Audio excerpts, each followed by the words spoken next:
এই হাল, তুই যদি সারাদিন গরুর মতো বাসায় বসে বসে খাস তাহলে তো বাসার সব খাবার শেষ হয়ে যাবে। ধান খেতে যা, ধান চাষ কর। চাষবাস করলে বুঝতে পারবি চাষ করতে কত কষ্ট, ফসল ফলাইতে কত কষ্ট হয়। এ বুড়ি দাদিটা খালি বেশি বেশি চিল্লায়। হ্যাঁ, যাই দেখি এত কষ্ট নাকি চাষ করতে।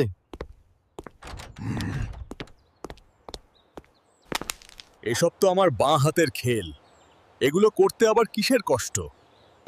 কথা শোনা সহজ, কাজ করলে বোঝা যায়। একদিন চাষ করেই দেখো, তারপর বুঝবে ধান ফলাতে কত কষ্ট। আরে রে,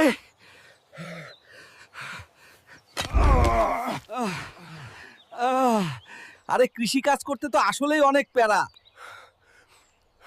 আমার জীবন তো বের হয়ে যাচ্ছে। দাদি আমি আর পারতেছি না, আমি আর কোনোদিন ভাত নষ্ট করব না।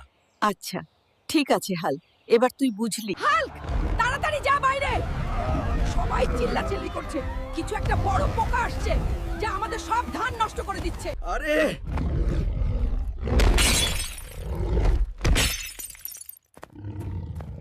দাদি, পোকাটার সাথে পারলাম না।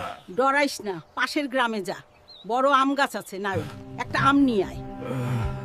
যাক, আমটা পাইলাম।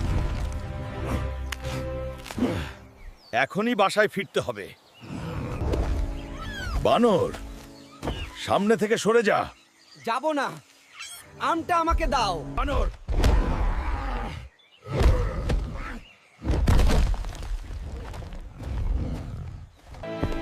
হেন দাদি, অনেক কষ্টের পর আমি এসেছি। ঠিক আছে হাল্ক, এটা খেলে তুই শক্তিশালী হয়ে যাবে। আচ্ছা দাদি, এখনই দাও। এইবার তুই সামনে আয়।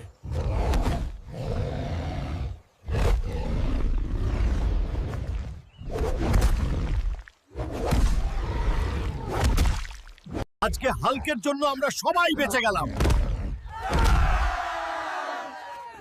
শাবাশ হাল্ক! দেখো, হাল্ক আগের থেকে কত ভালো কাজ করছে। দেখুন, সব ঠিক হয়ে গেছে। ভালো করেছিস হাল্ক, তুমি আমাদের সব রক্ষা করেছো। দেখছো হাল্ক, ভালো কাজ করলে মানুষ ভাল বলে। চল বাসায় যাও, খাবার খাবে। হায় হাল্ক, খাবার তো শেষ হয়ে।